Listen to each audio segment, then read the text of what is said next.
आने की जरूरत नहीं है। ये कह रहा है एक न्यूनकोण त्रिभुज एक्स वाई जेड है, ठीक है भाई। ये क्या है, न्यूनकोण त्रिभुज है एक्स वाई जेड, लो जी बना दिया हमने। ये रहा एक्स, अब बड़ा मजा आएगा जब मैं इस सवाल का सॉल्यूशन बताऊंगा, एक्स वाई जेड, ठीक है। आपने कहा एक्स पी भुजा वाई जेड पर खींचा गया, एक्स पी, आप ऐसे समझो कि मैं पेपर सॉल्व कर रहा हूं यहाँ पे, एक्स पी, ये लंब है, ये परपेंडिकुलर है एक्स पी, ठीक है। इन्होंने कहा ओ एक्स पी पर एक बिंदु है, देखो हमेशा ध्यान रखना ओ एक्स पी पर एक बिंदु है, ठीक है। तो बहुत सारे लोगों को जब आप देखेंगे सवाल का सॉल्यूशन करते हुए, विद्यार्थियों को, शिक्षकों को, तो ओ को यहाँ पे लेंगे। अरे मैं कह रहा हूँ कि मेरे को तो सवाल आसान बनाना है, तो मैं तो ओ यहीं पे लूंगा सीधे, मैं तो ओ यहीं पे लूंगा। आप ऐसे कह सकते हैं कि मैंने ओ को शिफ्ट कर दिया, एक्सपी पर ही है ओ मेरा, कहीं अलग नहीं है। अब सवाल आसान हो गया, एक्स वाई कितना है, आपने कहा 12 है। ओ वाई कितना है, ओ वाई तो आपने कहा ये 5 आ गया। आपसे क्या पूछ रहा है सवाल में, ओ जेड कितना है, 9 है जी। आपसे क्या पूछ रहा है, एक्स जेड पूछ रहा है, लो जी खेल खत्म हो गया। कैसे, देखो ध्यान से, अब आप पाइथागोरस लगा सकते हो ना भाई, ये चल नहीं रहा पेन, मक्खी बैठ गई इसलिए, कोई बात नहीं चलेगा।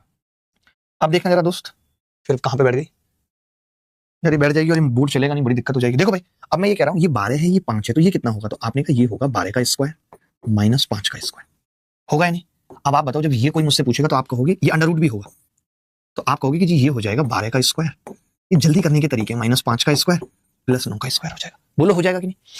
कोरिया का बच्चा जानता है कि 12 का स्क्वायर 9 का स्क्वायर तो 15 का स्क्वायर हो जाता है ट्रिपलेट से, माइनस 5 का स्क्वायर। आपने 5 का स्क्वायर बाहर कॉमन लिया, अंडर रूट में आएगा उत्तर, तो 5 बाहर कॉमन लिया तो कितना आ जाएगा, 5 का स्क्वायर कॉमन लेंगे तो 5 बाहर आ जाएगा, 3 का स्क्वायर 9 में से 1 गया 8, 8 का मतलब 2√2, तो 10√2 उत्तर आ गया। पता है मैं पहले भी ये बात बहुत बार कह चुका हूं, आज फिर से ये बात कर रहा हूं भाई। आप सारे ऑप्शन कैसे लिखते हो यार, आपसे तो आज के बाद मैंने भी टाइपिंग करा दी तो मेरा नाम भी नहीं,